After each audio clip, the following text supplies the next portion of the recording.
7.5 billion people and 8.5 million species of animals, all on one Earth, the only planet in our galaxy known to sustain life with the right distance away from the sun, the right axis tilt, temperatures, and elements to support us all. Such unique circumstances have gotten us where we are now, but yet we manage to pollute and destroy the environment and the land around us. Not only do humans put out deadly fumes into the air, dispose of the waste into land and ocean, they also pollute the very community that they live and partake in. On average per year, Americans produce around 258 million tons of solid waste. A small percentage of this is recycled, and the rest goes into landfills, the ocean, and ends up in our local ecosystems. Keeping that in mind, what can one single individual do to help? Growing up on a farm and in very rural communities, I have always been drawn to the outdoor lifestyle.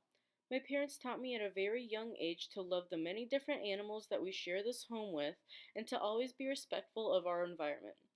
As I grew older, I traveled more. And as I traveled more, I was exposed to different sights and parts of this world. I ultimately grew a love for nature and the pure and pristine land that we all share. With everything going on these days with pollution, I decided I wanted to make a positive impact and started volunteer in order to help the environment. For the past 13 years, I have lived in a small town called Crystal River off the Gulf Coast. Crystal River and Homosassa are famous for their springs and the manatees that come every year. Tourists travel around the world just to come swim with the manatees. Keeping this environment clean is extremely important for the wildlife around it. I have had the pleasure to work with the St. Thomas the Apostle Church of Homosassa and help clean up certain parts of our community. As I first started out, I got acquainted with everyone. Everyone was extremely friendly and welcoming, so I had no anxiety about fitting right in. I even got to meet several people with the same background as me, who were Polish. The environmental cleanup process took hours at a time outside in the hot Florida weather. Picking up trash from the local forest and wilderness made me aware of how important it is to be cautious about how we dispose of things and that even a simple plastic bag can cause a big impact to the environment. Everyone's positive mindset allowed for this process to be enjoyable. Seeing results made me realize that one person can really contribute to the community and the environment. After this, I have decided to use reusable cups to get refills for my coffee at different coffee roasters.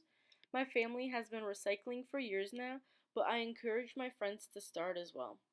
This volunteer process made me even more mindful of every action that we make. Now, imagine if every person had this kind of mindset. One day, the oceans and the land might be rid of waste, and the animals and plants wouldn't have to suffer due to man-made impact. This volunteer ties in with cross-cultural psychology since different cultures portray the importance of the environment in different ways. Those who have grown up in rural areas and countries will value the land more as opposed to those who didn't. The ethnically and racial differences among people may not matter as much since at the end of the day, we all share the same home and planet.